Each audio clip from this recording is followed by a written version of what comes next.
Alors, bonjour à toutes et à tous. Nous sommes très fiers d'accueillir ce soir Laurent Olivier, à l'invitation de la Société des Amis du Musée d'Archéologie nationale.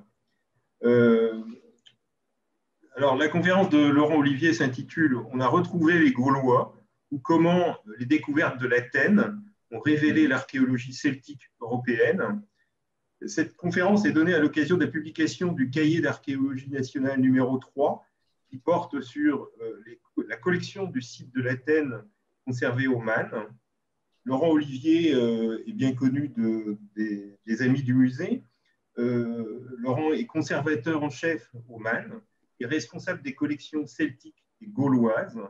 Laurent est également un auteur à succès. Son dernier ouvrage, intitulé « César contre Vercingétorix », le titre en lui-même est déjà très succès, édité chez Belin, vient de recevoir le prix Louis Castex de l'Académie française. Alors, avant de céder la parole à Laurent, je voudrais simplement rappeler que notre société a pour objet de contribuer au rayonnement du musée d'archéologie nationale domaine de Saint-Germain-en-Laye, et vous pouvez nous soutenir en adhérant ou en effectuant un don. Vous trouverez toutes nos coordonnées sur notre site internet. Laurent, à toi la parole. Merci, merci Daniel, merci à la Société des Amis de me donner la parole et de vous représenter ce soir quelque chose qui relève de l'histoire de l'archéologie, c'est-à-dire comment l'archéologie s'est construite à la suite de découvertes qui, au départ, s'est complètement inaperçues. En fait, cette petite conférence va vous montrer comment on a découvert les Gaulois et finalement, un petit peu par hasard, et finalement assez tard dans notre histoire. Alors, jusqu'aux des années 1860, en réalité, on ne sait pas à quoi ressemble la culture matérielle des Gaulois. On n'a jamais trouvé de vestiges, ou du moins, on ne sait pas les identifier, on ne sait pas identifier les vestiges qui appartiennent à la culture gauloise. Ce qu'on connaît des Gaulois, ce sont des pièces de monnaie qui sont identifiées depuis le XVIIIe siècle, et en fait, elles sont relativement délaissées parce que les collectionneurs préfèrent les monnaies romaines ou les très belles monnaies grecques. Et en général, les monnaies gauloises sont considérées comme barbares. On ne s'y intéresse pas beaucoup.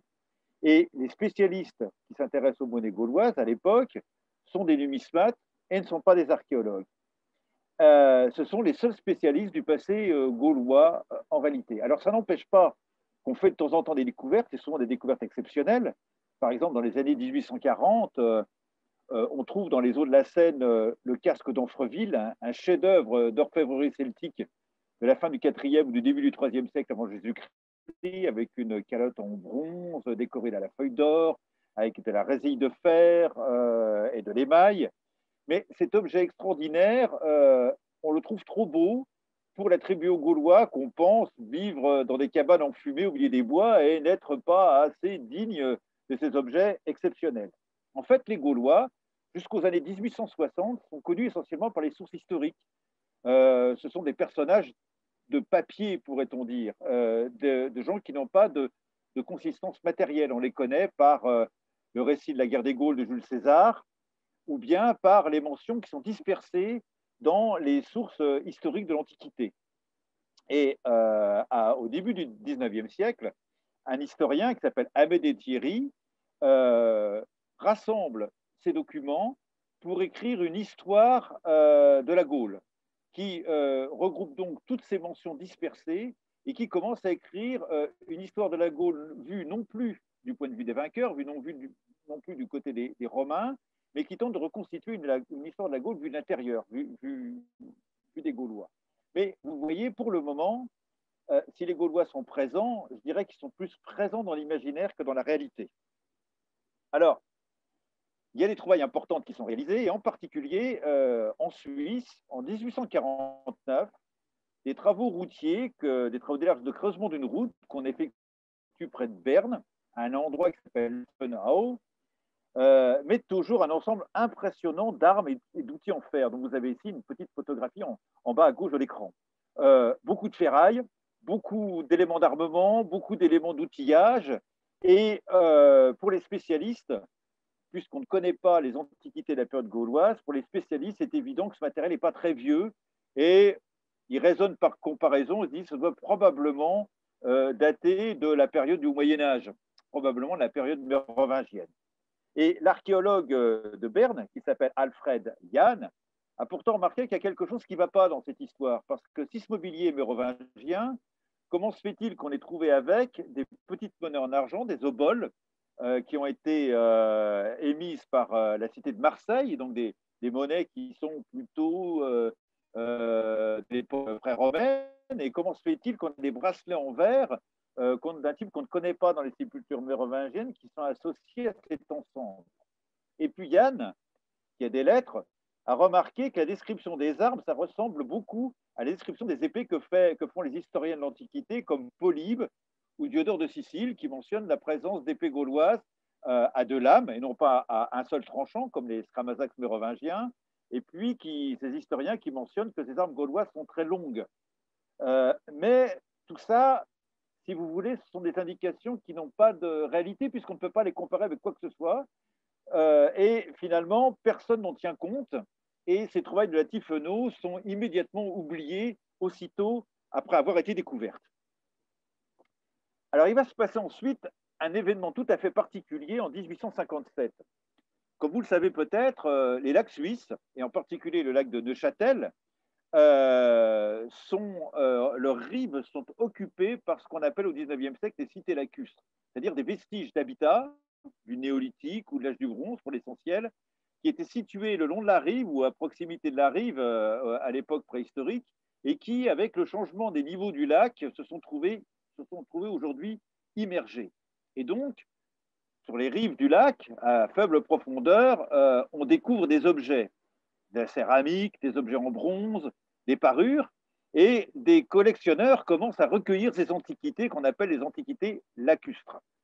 Et en 1857, Hans Kopp, qui est un pêcheur d'antiquités lacustres professionnel, qui travaille pour le Collège Schwab, un collectionneur lui-même d'antiquités lacustres, découvre un endroit qui s'appelle Marin, sur la commune de Marin, un endroit qui s'appelle l'Athènes, au nord du lac de Neuchâtel. Il découvre sous environ 50 cm d'eau un ensemble assez particulier d'outils et d'armes en fer. Et ces objets qui sont tombés à l'eau dans un milieu où il n'y a pas d'oxygène, ces objets sont extraordinairement bien conservés. Les épées sont tellement bien conservées qu'on peut retirer les épées de leur fourreau en fer.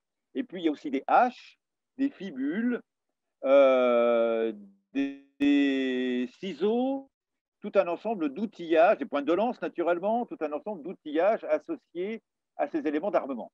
Alors Hans Kopp ramène ça à son patron en novembre 1857 et c'est la surprise parce que ce sont des trouvailles extraordinaires, mais personne ne sait de quand ça date. Et là encore, on se dit, c'est trop bien conservé pour être très très ancien. C'est pas romain visiblement. C'est pas l'âge du bronze, c'est pas plus. C'est donc probablement quelque chose d'assez rare, peut-être aussi quelque chose de mérovingien, et justement, ça ressemble pas mal aux ferrailles trouvées à Tifeno, et donc c'est date probablement d'une période du temps des invasions barbares.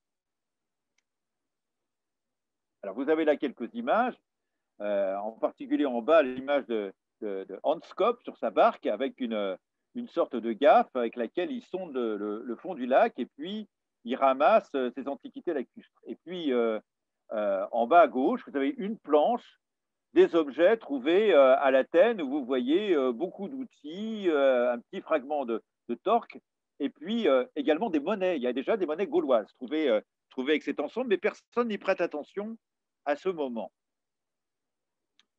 Alors, le hasard faisant bien ou mal les choses, je ne sais pas, il se trouve que la sœur d'Hans Kopp est cuisinière et qu'elle est cuisinière chez un naturaliste de Neuchâtel qui s'appelle Édouard de Zor. Et Nezor est assez particulier, c'est quelqu'un qui a fait des voyages autour du monde, il a séjourné aux États-Unis, mais il s'intéresse aussi aux trous de lac suisse. Et en fait, il a mis ça en rapport tout de suite avec les découvertes de Scandinavie, où en Scandinavie, on a commencé à classer le mobilier des musées, et puis on en a tiré une chronologie qu'on appelle la chronologie des trois âges. Et le personnage qui a inventé cette nouvelle chronologie de la préhistoire, il s'appelle Thomson. Vous le voyez ici dessiné sur une gravure en haut à gauche de l'écran. Thomson, en rangeant son musée, s'est rendu compte que les trouvailles préhistoriques, en fait, elles pouvaient se grouper en trois grands ensembles. Il y avait celles qui provenaient de sites dans lesquels on trouvait que des objets en pierre, donc probablement un âge de la pierre. D'autres ensembles provenaient de sites dans lesquels on trouvait comme métal que du bronze, et puis d'autres ensembles dans lesquels on trouvait du bronze associé au fer. Et donc, il en a déduit une sorte de chronologie en disant, ben voilà, il y a dû avoir d'abord un âge de la pierre, ensuite un âge du bronze, et ensuite un âge du fer. C'est c'est ce que vous voyez sous le petit, la petite figure en bas à gauche de votre écran. Alors, Dezor, qui a beaucoup voyagé, se dit, mais finalement, on a la même chose sur les lacs suisses. On a aussi des sites qui ne livrent que des objets en pierre, donc de la pierre, du néolithique. On a des objets qui datent de l'âge du bronze, ça c'est parfaitement bien identifié. Et puis, il nous manque finalement que les objets de l'âge du fer. Et si les trouvailles de l'Athènes, si les trouvailles d'Anscope appartenaient en fait à un âge du fer qu'on ne sait pas encore reconnaître. Alors, ça, c'est un schéma complètement nouveau, mais il se trouve qu'à l'époque, personne n'est en mesure de l'authentifier, parce qu'encore une fois, les types d'objets trouvés à l'Athènes ou à la Tifeno sont tellement particuliers qu'on ne les a trouvés nulle part ailleurs, et donc on se dit, pourquoi pas l'idée de Dezor, sauf que malheureusement, rien ne permet de le prouver. Alors, pourquoi c'est ainsi? Eh bien, parce que à la fin des années 1850, comme âge du fer, ce qu'on connaît, ce sont les découvertes du fameux cimetière de Hallstatt en Autriche, qui est un cimetière de mineurs de sel. Et ce cimetière a livré un ensemble, il y a à peu près 1 millier de tombes qui ont été fouillées, il a livré un ensemble extraordinaire, en particulier, vous voyez, avec des objets en bronze et puis des épées en fer. Et ce type de mobilier, en fait, on le connaît sur toute l'étendue de l'Europe. Et cette période de Hallstatt, en fait, on la met en parallèle avec un âge qu'on appelle l'âge des tumulus, la période des tumulus. Donc, vous avez en bas à droite de votre écran une fouille de tumulus, et on se dit que ben, cet âge du fer, c'est l'âge de Hallstatt, c'est l'époque de Hallstatt, et c'était les objets qu'on trouve dans les cimetières de Hallstatt, eh bien, on les trouve aussi dans le reste de l'Europe, et notamment dans les tertres funéraires qu'on peut fouiller, notamment en Alsace, en Bourgogne ou en Lorraine. Et donc, si vous voulez, il n'y a aucune place pour un autre âge du fer qui serait l'âge du fer des trouvailles de l'Athènes. Pour la plupart des chercheurs, comme vous voyez là, en fait, il y a l'âge du bronze, ensuite il y a la période de Hallstatt ou les tumulus, et puis après, il y aurait la période romaine. Donc, la période celtique, si vous voulez, la période gauloise, dans l'esprit des chercheurs des années 1840, elle se confond avec la période des tumulus, en gros. On pense que les Gaulois ont des types d'objets, finalement, qui seraient du type de ceux qu'on trouve dans le cimetière de Hallstatt ou dans les terres funéraires du nord-est de la France. Alors, ça, c'est un schéma général, mais en réalité, personne n'a encore d'idée sur la chronologie de tout ça. On ne sait pas quand est-ce qu'on passe de l'âge du bronze à l'époque de Hallstatt. Et quant au passage de l'époque de Hallstatt à la période romaine, tout le monde le place au moment de la conquête romaine, donc à peu près à la fin de l'époque gauloise. Donc vous voyez bien que par quelques bouts qu'on prenne le problème, il n'y a pas de place pour les trouvailles de l'Athènes, et il n'y a pas de place pour un âge du fer qui serait identifié par les découvertes de l'Athènes et de la Tifeno. Alors, qu'est-ce qui va changer? Et là encore, c'est tout à fait intéressant parce que l'archéologie, comme souvent les sciences, avance non seulement à la faveur des découvertes, mais elle avance aussi à la faveur des erreurs. Parce que lorsqu'on se trompe et lorsqu'on poursuit le raisonnement jusqu'au bout de son erreur, on en arrive à des contradictions qui mettent les chercheurs face à l'évidence que l'idée qu'ils défendent, c'est pas la bonne. Alors, vous savez que Napoléon III met en place en 1858 ce qu'on appelle la commission de topographie des Gaules, avec pour mission de documenter, c'est un groupe de savants, ils ont pour mission de documenter tous les témoignages de la conquête romaine à l'époque de Jules César, et d'identifier en particulier les grands sites de la guerre de Vercingétorix contre les armées romaines. Alors, il y a plusieurs événements marquants de cette guerre des Gaules. Et en particulier, il y a l'événement du début, en 58 avant Jésus-Christ, bien avant que Vercingétorix n'entre en jeu. C'est le fameux épisode de la migration des Helvètes. Plusieurs centaines de milliers d'Helvètes ont décidé de migrer pour s'installer en Saintonge et ils doivent traverser les territoires des Éduins. Et César intervient, repousse les Helvètes et les attaque, en massacre une grande partie et repousse les derniers survivants à rentrer sur leur plateau en Suisse. Et évidemment, on se pose la question de savoir où se trouve le lieu de la bataille de César contre les Helvètes, constitue en fait dans le sud de la Bourgogne, dans la région actuelle des Côtes de Beaune, des Hautes-Côtes de Beaune. Et justement, en 1859, des fouilles sont réalisées à un endroit qui s'appelle les Chaumes d'Auvenay, au-dessus d'Auvenay, donc c'est pas très loin de Beaune, où on localise la bataille de César contre les Helvètes. Il y a là sur le plateau plusieurs dizaines de tertres funéraires en pierre, et lorsqu'on ouvre ces tertres funéraires, on trouve un matériel que vous avez là dessiné. Il y a un petit bracelet en fer, c'est ce que vous voyez, c'est l'image en haut à gauche, en bas à gauche, pardon, de l'écran, des couteaux, vous voyez, avec une forme très caractéristique, avec des couteaux avec un manche ouvragé, des épingles à vêtements qui ont la caractéristique de se terminer par une petite tête en forme de petit vase, comme vous le voyez, et puis des bracelets. Et en fait, les archéologues pensent à ce moment-là qu'ils ont trouvé les tombes des Helvètes défaits par César. Ils en sont persuadés parce qu'ils trouvent que les tumulus sont répartis au hasard, il n'y a pas d'ordre dans la répartition des tertres, il y a parfois plusieurs corps dans le même monument funéraire et ils se disent que ces sépultures ont été édifiées à la hâte pour enterrer les morts de la bataille des Helvètes. Et puis ils ont aussi un autre argument, c'est que ces types d'objets, en particulier ces types de couteaux et ces types d'épingles, eh bien on trouve les mêmes dans les lacs suisses. Et comme les Helvètes sont originaires des plateaux suisses, on se dit, ben voilà, c'est un mobilier typiquement suisse, et donc ça prouve bien que ce qu'on a trouvé là, c'est le matériel qui appartenait aux Helvètes, ce sont des objets qui viennent de Suisse. Alors, on ne sait pas encore, et ça on le saura seulement bien plus tard, dans le courant du XXe siècle, on ne sait pas que ces objets en fait ont à peu près 1000 ans, en tout cas 900 ans, sont 900 ans plus anciens que les événements de la guerre des Gaules, ils datent de la fin de l'âge du bronze en réalité. Mais pour les archéologues de l'époque, on se dit, voilà, on a authentifié le mobilier en bronze qui appartient aux guerriers gaulois de l'époque de la guerre des Gaules. On a une autre trouvaille qui va apparaître à ce moment-là, et là encore, c'est le hasard, et le hasard va faire qu'on va s'enferrer dans cette erreur.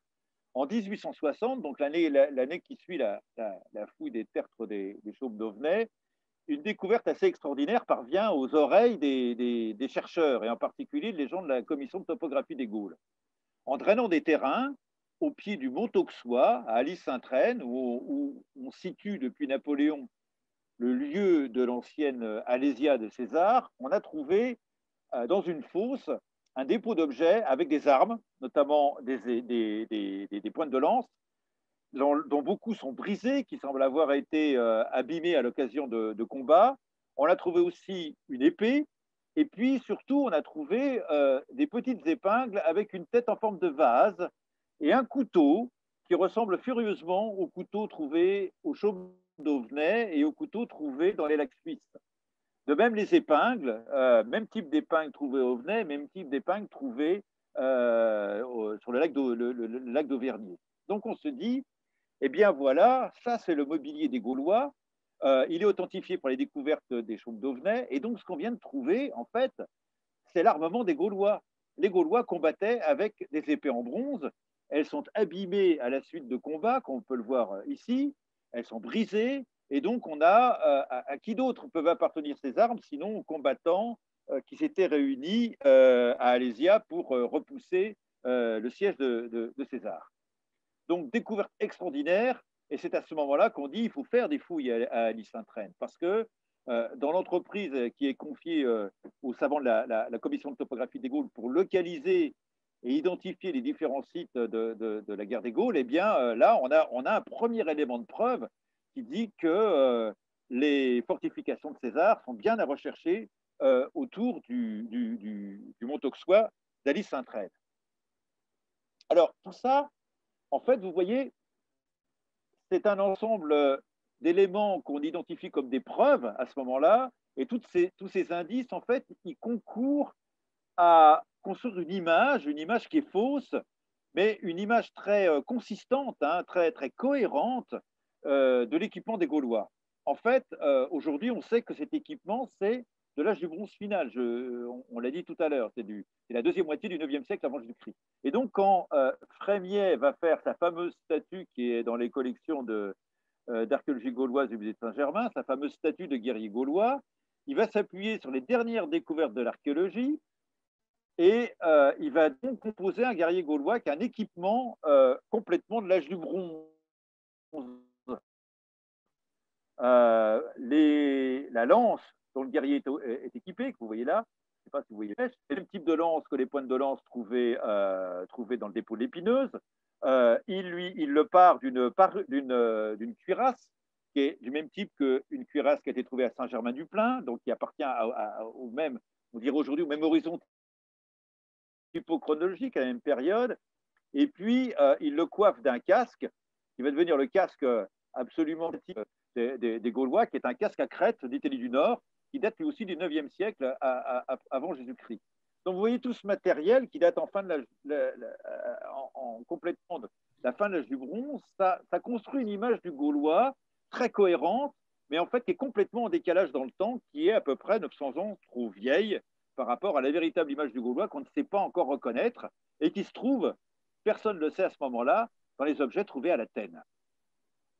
Alors, on n'en est pas encore là. Pour l'heure, tout le monde est absolument excité par les découvertes de l'Épineuse, de ce dépôt auprès du Mont Auxois, et on se dit, il faut commencer les fouilles. Et la commission de topographie des Gaules commence à réaliser une série de sondages autour du dépôt de l'Épineuse, et le hasard veut que ce dépôt soit pas très loin des lignes de siège de César.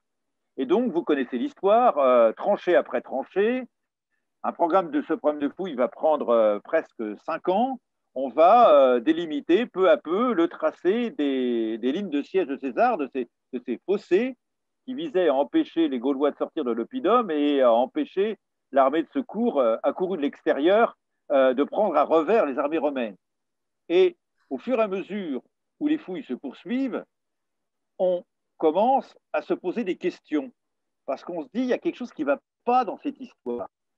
On trouve beaucoup d'armements en fer qu'on attribue aux Romains, naturellement, des pointes de pilum, des épées, des pointes de lance, mais on ne trouve pas d'armes en bronze. Comment ça se fait Si vraiment l'équipement des Gaulois était constitué d'armements en bronze, on devrait en trouver beaucoup dans les fossés. D'autant qu'on trouve des monnaies. On trouve il y a à peu près 700 monnaies gauloises trouvées dans les fossés de César. On trouve des fibules, on trouve des objets manifestement celtiques, mais on ne trouve pas d'armement gaulois. Et donc on se dit, commence à se dire qu'il y a quelque chose qui ne va pas dans cette histoire, mais on ne sait pas comment résoudre le problème parce qu'on n'a aucun élément de comparaison. Alors, ce qui va changer, encore une fois, c'est le hasard. Le hasard veut que Verchères de Réfy, qui est un officier, donc vous avez la photographie en haut à gauche, qui est un officier d'ordonnance de Napoléon III. Verchères de Réfy fait partie de la fameuse commission de topographie des Gaules. Et puis au sein du musée, il est chargé du comité d'organisation du musée et son travail consiste plus particulièrement à Alésia à étudier l'armement. Alors pourquoi?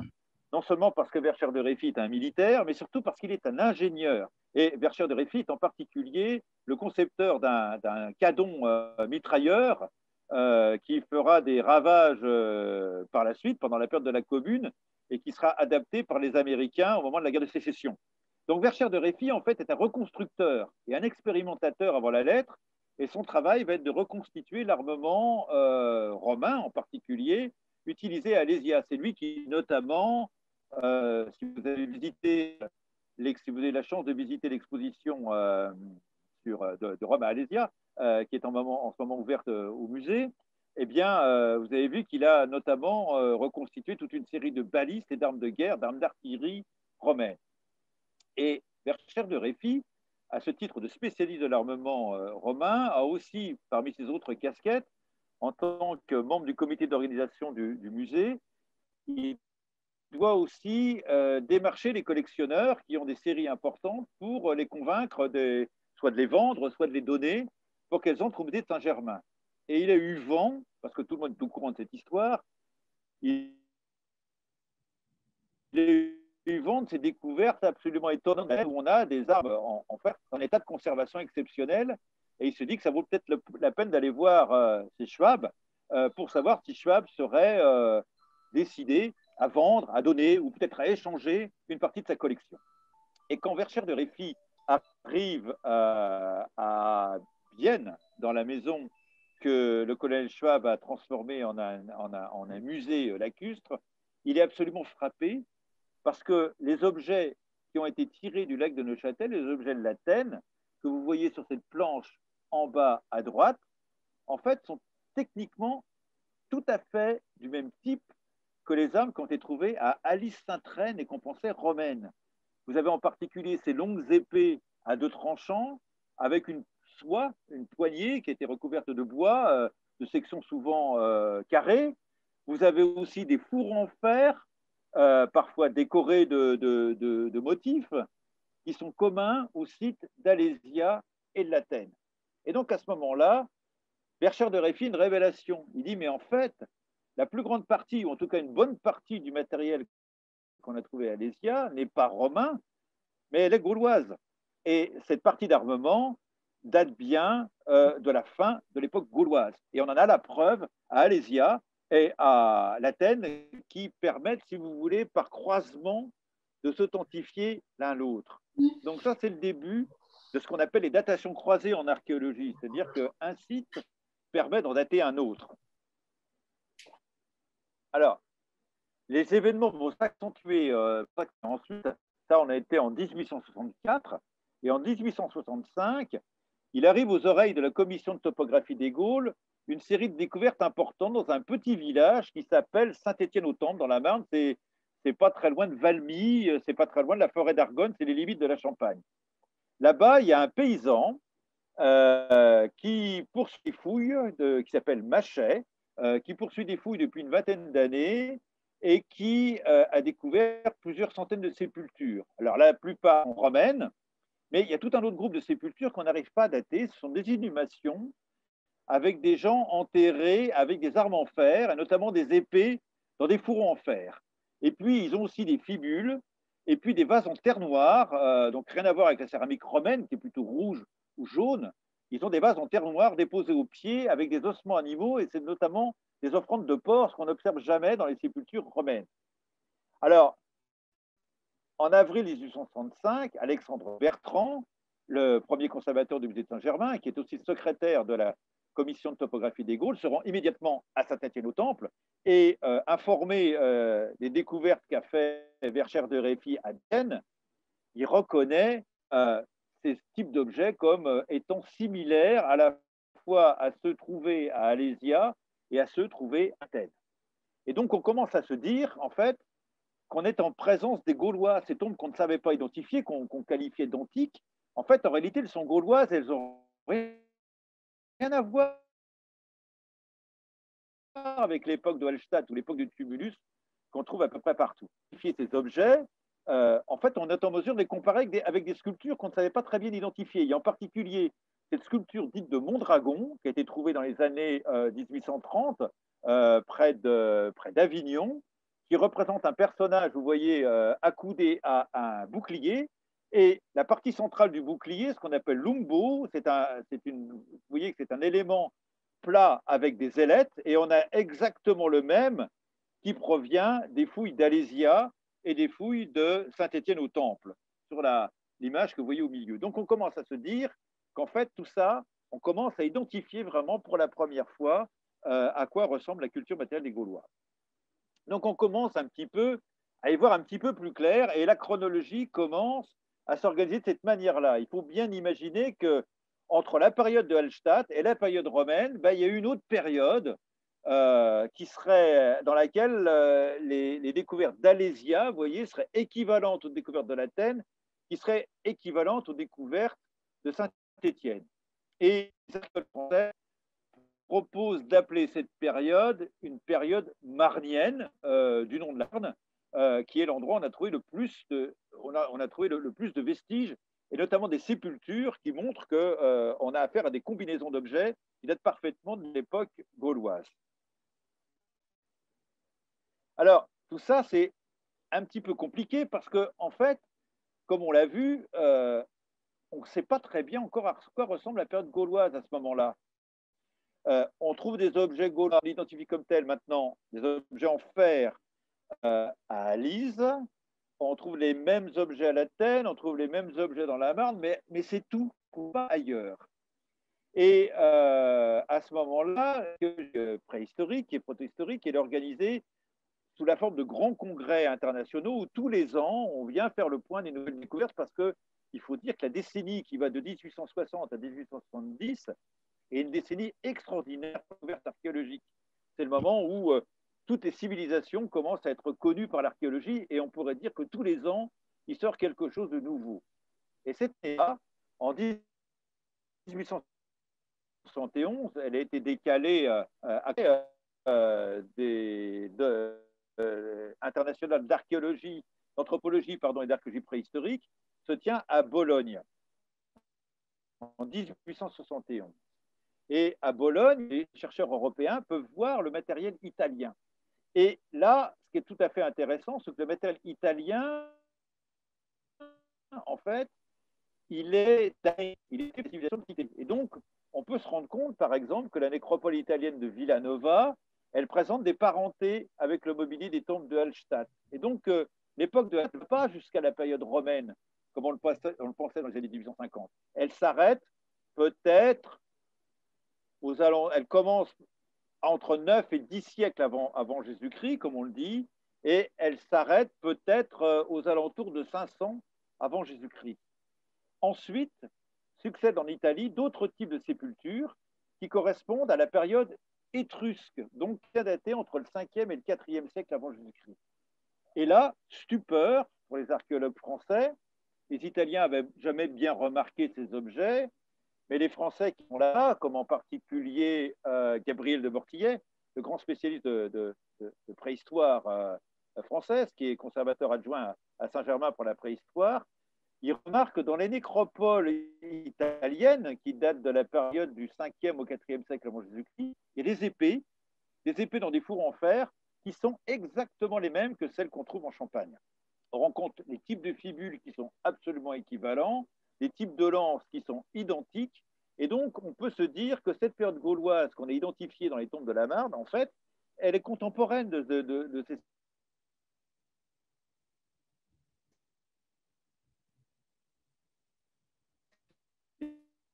sépultures italiennes. Pourquoi en Italie? Eh bien, vous voyez les éléments, les pièces du puzzle qui étaient complètement dispersées commencent à se jointoyer les unes avec les autres et commencent à faire sens. Donc on commence à pouvoir identifier le fait qu'il y a une période gauloise ancienne qui maintenant est bien datée par les tombes d'Italie.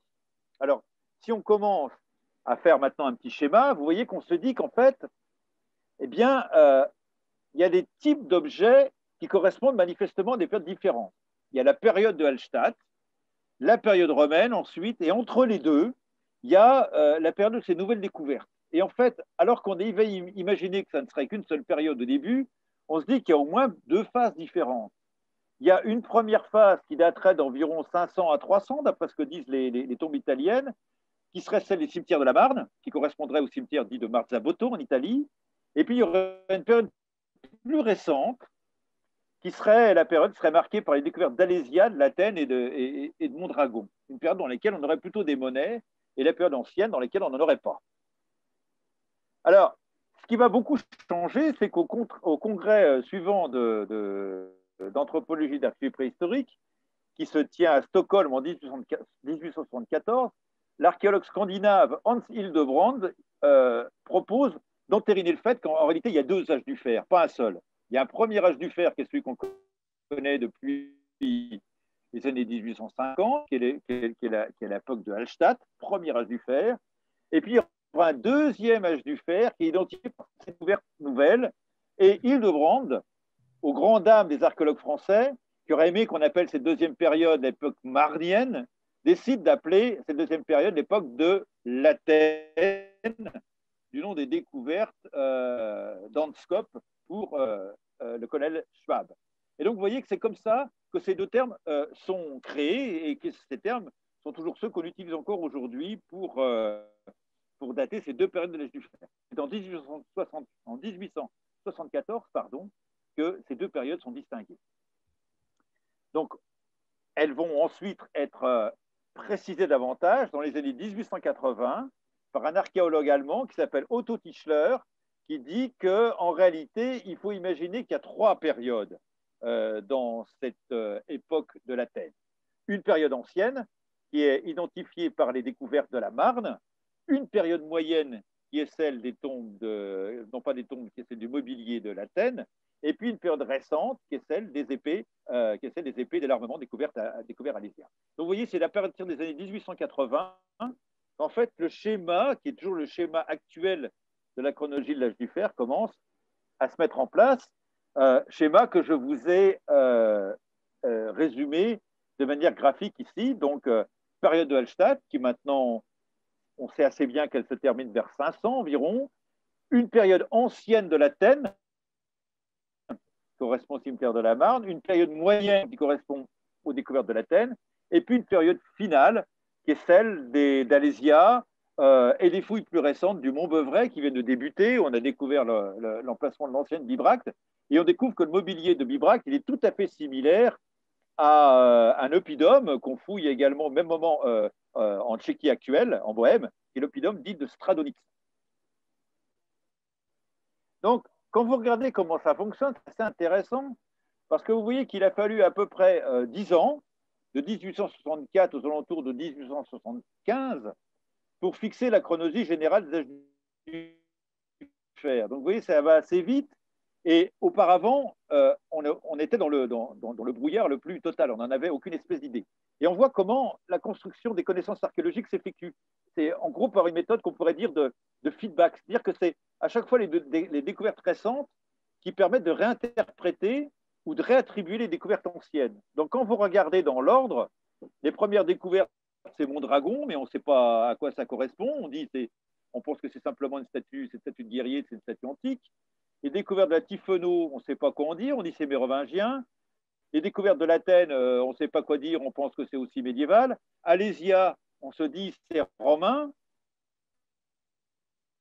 Et en réalité, c'est quand on réétudie le mobilier d'Alésia, quand Verschaff se rend à Berne chez Schwab, c'est là où il se rend compte qu'Alésia, en fait, ressemble à l'Athènes. Et donc, Alésia permet de réévaluer les trouvailles de l'Athènes, qui elles-mêmes permettent de réévaluer les trouvailles de la Tifeno. Et Alésia, la composition des matériaux d'Alésia, ça permet aussi de réévaluer l'armement qui figure sur la statue en pierre de Mondragon. Donc, contrairement à ce qu'on s'imagine, les découvertes nouvelles ne chassent pas les vieilles. En réalité, à chaque fois qu'on trouve quelque chose de nouveau, ce sont ces découvertes nouvelles qui permettent de réévaluer et de réidentifier ce qui s'est passé auparavant. Vous voyez qu'ensuite, ce qui vraiment débloque la situation, ce sont les découvertes des cimetières de la Marne, parce que là, on a vraiment des séries gauloises qu'on ne connaissait pas auparavant. Et puis, la troisième étape, c'est la révélation du congrès de Bologne, où on se rend compte que tout ça, ça ressemble beaucoup au matériel italien. Et puis, enfin, vous avez les fouilles du Mont Beuvray dans les années 1870, qui permettent de vraiment identifier la période dite de l'Athènes finale, c'est-à-dire la période contemporaine de la période de la conquête romaine. Donc, pour conclure, parce que je ne voudrais pas être trop long, vous voyez que, en fait, jusqu'aux années 1860, on n'a aucune idée de ce à quoi ressemblent les Gaulois. Ce qui fait que de nombreuses trouvailles très importantes passent complètement inaperçues parce qu'elles ne trouvent pas leur place dans les schémas chronologiques en vigueur à ce moment-là. Et il faut attendre les années 1860, vous voyez, c'est le moment de grand bouleversement, c'est le milieu des années 1860. C'est à partir de 1864, au moment où Verschaff de Réfy va identifier le mobilier de l'Athènes chez Schwab à Bienne, et 1865, le moment où Alexandre Bertrand trouve ces objets en place dans les sépultures de la Marne, eh bien, c'est à ce moment-là que s'effectue ce qu'on pourrait appeler ce grand retournement et qu'on commence à se dire que, eh bien, on a découvert à quoi ressemble la civilisation gauloise. Et puis, ce qu'on voit aussi, c'est qu'en réalité, quand vous regardez cela à une échelle globale, les découvertes françaises, elles jouent un rôle majeur dans ce phénomène. Certes, on identifie la période gauloise à partir des trouvailles de l'Athènes, mais en réalité, elle serait restée complètement sous-estimée et inconnue s'il n'y avait pas eu les fouilles d'Alésia qui avaient révélé le mobilier donc, contemporain du siège, et puis s'il n'y avait pas eu non plus les fouilles des sépultures de la Marne qui permettent de trouver vraiment des objets en place auprès des corps. Et donc, en réalité, ce sont les découvertes d'Alésia qui déverrouillent la reconnaissance de la période gauloise. Et donc, vous voyez là encore que à ce niveau-là, à l'échelle de cette petite histoire de l'archéologie, les recherches menées en France ont eu un impact très, très important, non seulement au niveau européen, mais aussi au niveau mondial, parce que ce sont elles qui ont permis de fixer les cadres de la connaissance de la civilisation gauloise. Voilà, je vous remercie de votre attention. Et maintenant, si vous avez des questions, je suis à votre disposition pour y répondre. On n'est plus que 40. C'est vrai. Écoute, merci Laurent pour cette magnifique conférence qui nous remet toute la chronologie de cette période. Donc, si vous voulez poser des questions, vous pouvez soit les envoyer par chat, ou sinon, peut-être reprendre le micro.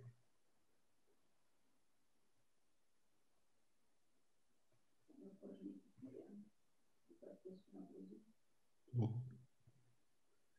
Pas de questions à poser. Allez-y.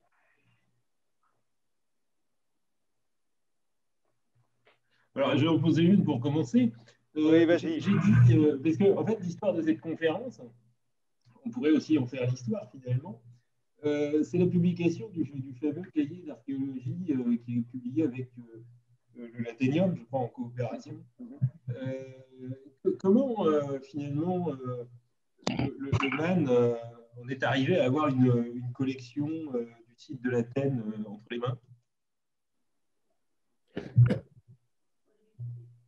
On est allé voir, c'est ce que je raconte, on est allé voir, c'est Verschère de Réfi qui est allé voir Schwab. Et Schwab, il avait vu défiler toute l'Europe. Les gens de Mayence étaient venus le voir.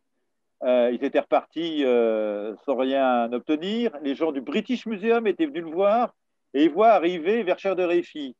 Et il fait les mêmes réponses qu'au précédent. Il dit, écoutez, je suis très honoré de votre attention, mais je peux vous donner éventuellement des moulages. Si vous voulez faire des moulages, je veux bien, mais je ne peux pas vous donner d'originaux parce que je ne veux pas me séparer de ma collection.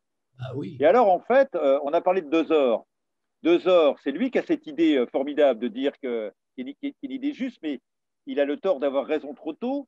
Et Dezor se dit, mais moi, je veux bien, moi, donner des objets à Saint-Germain.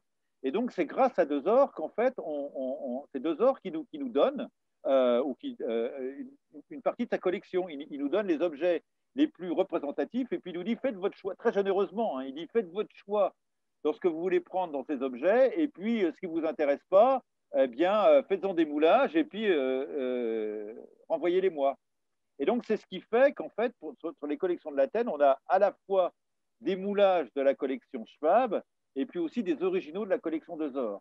Alors, Dezor avait une idée derrière la tête, en fait. C'est très généreux de sa part, mais ce n'est pas uniquement généreux parce qu'il se dit que dans un très grand musée comme le musée de Saint-Germain, qui va être vu par tous les archéologues du monde, eh bien, si sa collection est exposée avec la provenance des objets et la mention de son nom, en fait, son système, son idée de dire que l'Athènes, c'est l'âge du fer, eh bien, ça sera non seulement reconnu, mais proclamé même dans les vitrines de Saint-Germain. Vous voyez, c'est aussi une idée de la reconnaissance du travail des archéologues qui passe par le musée.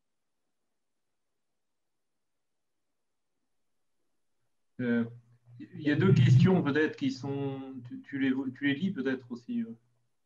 Peut-on conclure que la civilisation gauloise s'étendait au-delà de nos frontières actuelles?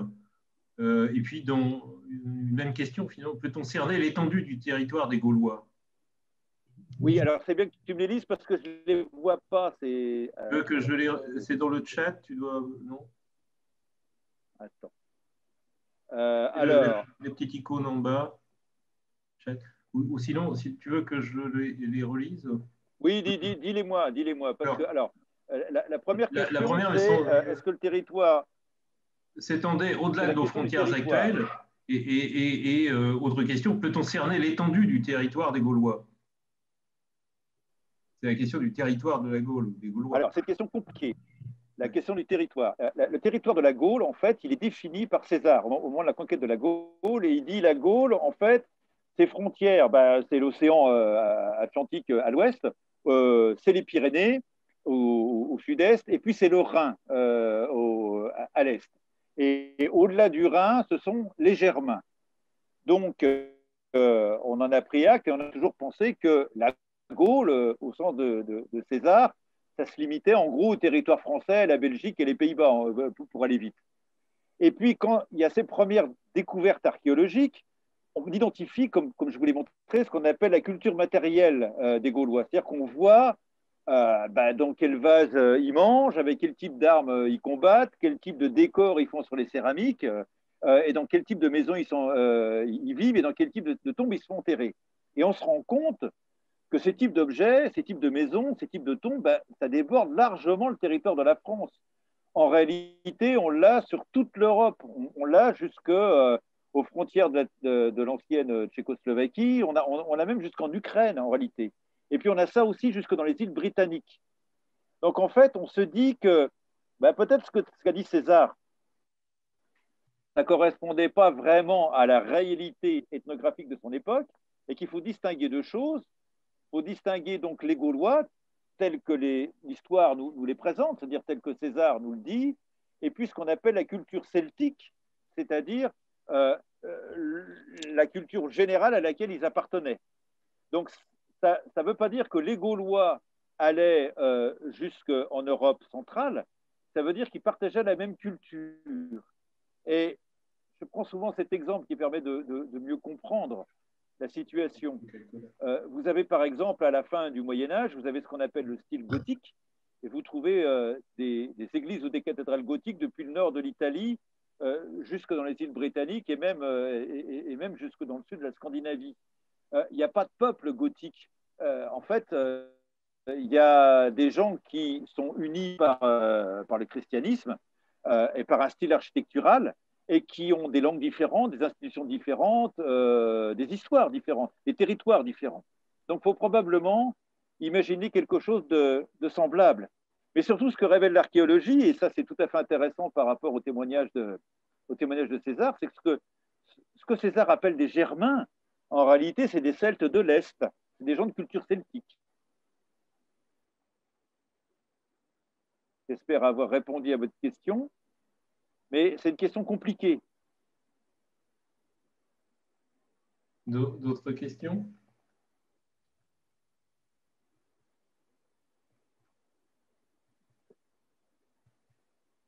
Ah, alors, donc les questions arrivent. Oui. Je peux poser une question? Alors, oui, j'en ai une, et puis après, vous la posez. A-t-on des éléments sur leur religion, la religion des Gaulois? Alors, là aussi, question compliquée, parce qu'en fait, là, on a le plus d'éléments sur la religion des Gaulois, c'est paradoxalement à l'époque romaine, à partir du moment où les divinités gauloises sont traduites, si vous voulez, d'une certaine façon, dans les divinités romaines. Et donc, on voit par exemple des dieux romains qui soit sont des équivalents de dieux gaulois, comme Jupiter, par exemple, qui peut être l'équivalent des Zeus ou de Taranis, ou soit des dieux romains qui ont des surnoms gaulois, qui correspondent à des divinités gauloises. Et en fait, tout le paradoxe, c'est que pour l'époque pré-romaine, on n'a pas de représentation des dieux. Visiblement, les Gaulois ne partagent pas la même idée qu'ont les Grecs et les Romains, qui représentent leurs dieux sous une apparence humaine. Les Gaulois ne représentent pas leurs dieux. Et donc, on n'a pas de témoignage direct, on n'a pas de statue dont on pourrait dire c'est une statue de Dieu. Et on n'a pas l'identification de leurs noms. Les noms n'apparaissent qu'à partir de l'époque romaine, sous une forme, j'allais dire, sous un déguisement romain. Ce qui fait que la religion gauloise, en réalité, elle ne nous est accessible que par sa, comment dire, que par sa déformation romaine, ce qui rend le sujet compliqué. Ok. C'est Jean qui voulait poser une question, je crois. Oui, oui, Allez-y. Oui, je vous écoute. on m'entend? Oui, Est-ce oui. qu'on m'entend? Est-ce qu'on m'entend? Oui, oui. Est-ce qu'on pourrait au musée faire une statue du vrai soldat gaulois? Qu'est-ce que vous voulez dire par là? La statue que l'on montre dans le musée est erronée. Donc maintenant qu'on a des meilleures connaissances sur l'armement, est-ce qu'on ne pourrait pas nous présenter le vrai soldat gaulois? Alors, dans la salle, la Gaule de Vercingétorix, on a représenté d'une manière schématique l'armement du guerrier gaulois, donc avec son bouclier, avec sa lance, son épée et son casque en fer qui ressemble, qui est l'équivalent des casques des Romains. En fait, on a représenté souvent, quand vous regardez les, les, les expositions, quand vous regardez les articles dans la presse scientifique, on a beaucoup d'illustrations de Gaulois telles qu'on se les représente. Mais je dirais qu'elles n'alimentent pas suffisamment l'imaginaire. Dire que l'image produite au XIXe siècle est tellement forte que c'est l'image dans laquelle on reconnaît les Gaulois. Et en fait, on a beau produire des images différentes, c'est pas celle-ci dans lesquelles les gens reconnaissent les Gaulois. Les Gaulois ont besoin de retrouver, les gens ont besoin de retrouver un Gaulois avec de longues moustaches, avec un casque avec des ailes, avec une cuirasse également, même si on sait que tout ça n'est pas réaliste. Et en fait, c'est la force du symbole en réalité. C'est ainsi qu'on reconnaît les Gaulois, même si aujourd'hui, les connaissances scientifiques permettent de montrer que ce n'est pas ça du tout.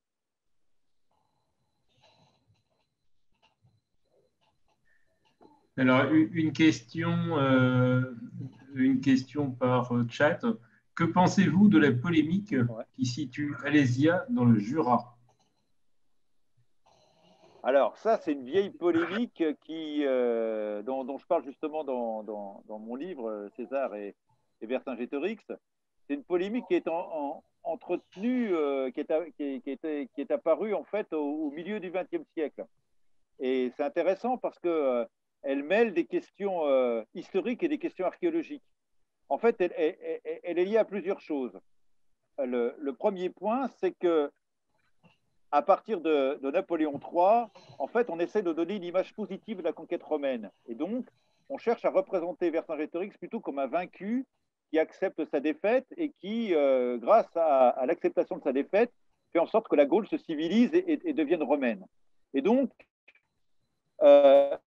si vous voulez, on insiste sur la posture du vaincu. Et puis, à partir de la Troisième République, et surtout après la guerre de 14-18, en fait, on se rend compte que la défaite, l'invasion d'un pays, ce n'est pas forcément un événement positif, et on valorise au contraire plutôt la personnalité de patriote. Alors là, on se dit, bon, eh bien, peut-être qu'il faudrait chercher un autre endroit à Lésia, plutôt que sur le site d'Alise. Et il faudrait peut-être montrer une image plutôt victorieuse de Vercingétorix plutôt que celle d'un vaincu. Et donc, on va chercher d'autres endroits, en fait. Et à cela s'ajoute le soupçon qui est qu'on se dit que peut-être les scientifiques de Napoléon III ont voulu plaire à l'empereur et lui ont présenté un résultat en localisant le site à Alésia qui allait dans le sens de ce qu'il voulait faire.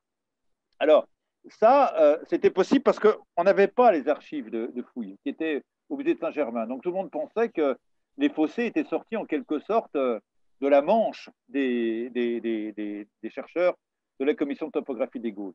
Et puis, dans les années 1860, et puis plus récemment, on a redécouvert des archives, les minutes de fouilles, qui montrent que le travail était fait avec une extrême précision de la part des archéologues de la commission de topographie des Gaules. Et dans les années 1990, des fouilles de contrôle ont été réalisées par une équipe franco-allemande, l'équipe de Michel Rédé, spécialiste des armées romaines, et Sigmar von Sturbein, le président de la commission romaine germanique de Mayence. Et on a pu vérifier que segments de fossés qui avaient été identifiés par les chercheurs de Napoléon III, en fait, ils étaient bien là et qu'ils avaient fait un travail absolument remarquable. Et puis surtout, on a pu vérifier avec les découvertes des dernières années que les objets trouvés dans les fossés d'Alésia, vous voyez qu'on datait avec une relative approximation. Ma conférence vous a montré comment on en est venu petit à petit à préciser ces choses-là. On les datait, disons, avec un intervalle d'à peu près 200 ans, en gros. Et avec les progrès de l'archéologie, on peut dater maintenant les objets avec une précision de l'ordre de la génération. On est dans des tranches chronologiques de l'ordre de 25 ans. Et donc, on a pu confirmer que les objets qui provenaient des fouilles dataient bien de la période contemporaine non seulement de la guerre des Gaules, mais du siège d'Alésia. Et il faut dire que les sites qui se sont proposés, qui ont été proposés comme des sites alternatifs, n'ont jamais livré, parce que les archéologues, nous sommes des enquêteurs, c'est-à-dire que comme les enquêteurs criminels, nous ne croyons que les preuves matérielles. C'est les preuves matérielles il ne suffit pas d'une suspicion, même il ne suffit pas d'une intuition, fût-elle la plus fondée, pour affirmer quelque chose. Il faut que ça soit démontré matériellement. Et sur les sites alternatifs qui ont été proposés pour être le site d'Alésia, il y en a quand même à peu près 60, hein, c'est pas mal, hein. Eh bien, on n'a jamais trouvé d'éléments d'armement romain et gaulois contemporains de la guerre des Gaules. On n'a jamais associé des monnaies, associé des types de fortifications gauloises typiques de la période de la guerre des Gaules. Tout ça, c'est concentré à l'Isle-Saint-Traine. On n'a jamais trouvé l'équivalent ailleurs.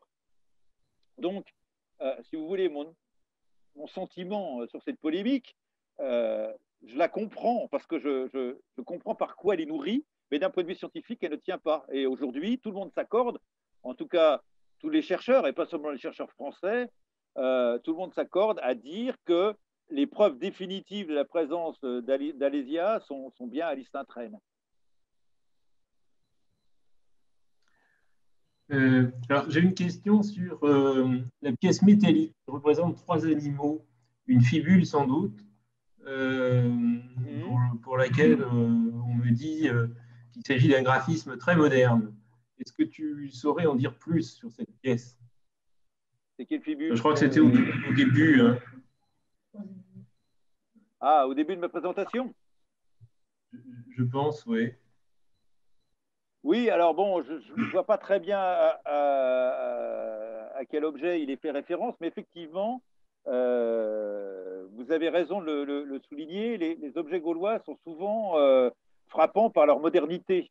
Et je pense en particulier aux objets d'art celtique, alors j'en ai pas présenté dans ma conférence, mais les objets d'art celtique présentent par exemple des parentés vraiment très frappantes avec le cubisme, et en particulier avec le cubisme de Picasso, par exemple, parce que c'est fondé sur les mêmes recherches, c'est fondé sur la même représentation de l'espace, par exemple. Et certains types de parures, on a par exemple au musée je pense au bracelet de Saint-Basmont, une trouvaille de la région de Nîmes, qui est présenté dans la salle des sanctuaires. C'est un objet superbe qui s'il était reproduit actuellement, serait absolument magnifique. Beaucoup d'éléments de parure sont d'un design, puisque c'est bien ça dont il faut parler, extrêmement contemporain. Vous avez raison de le mentionner.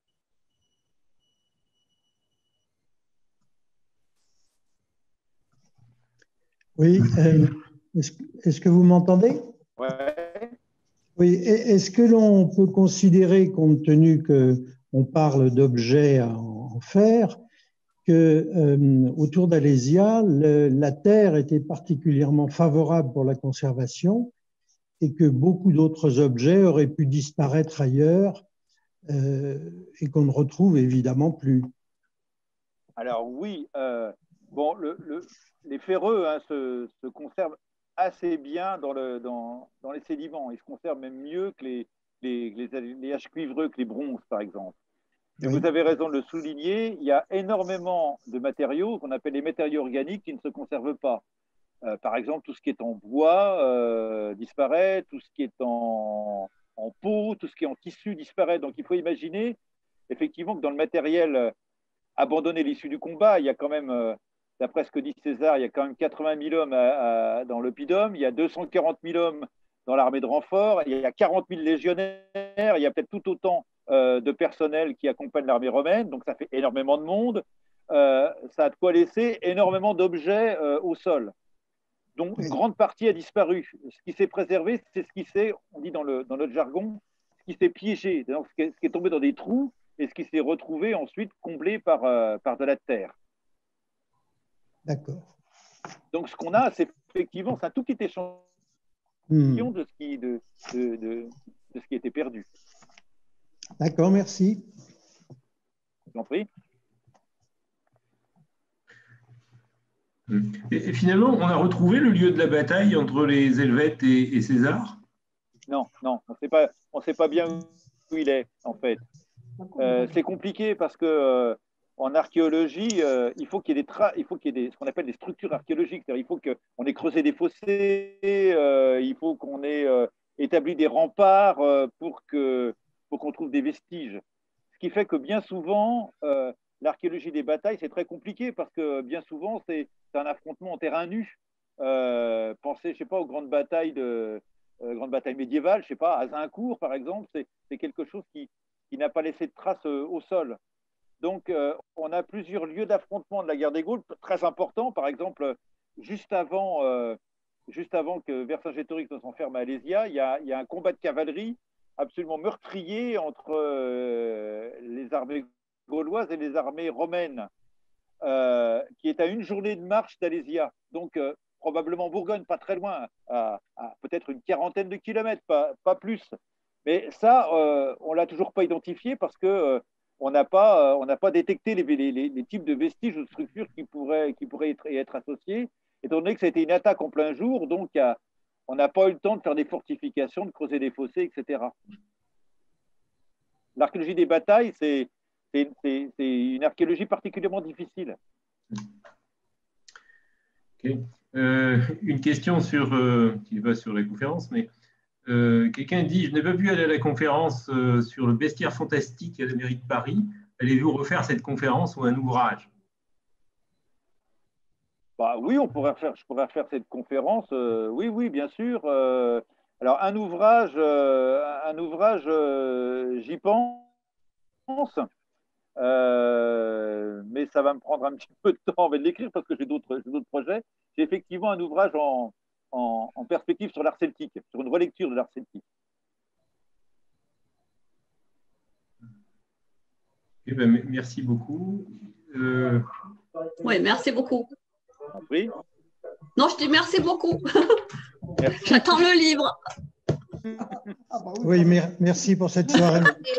Merci, grand merci à toi, Laurent, pour cette conférence extrêmement intéressante.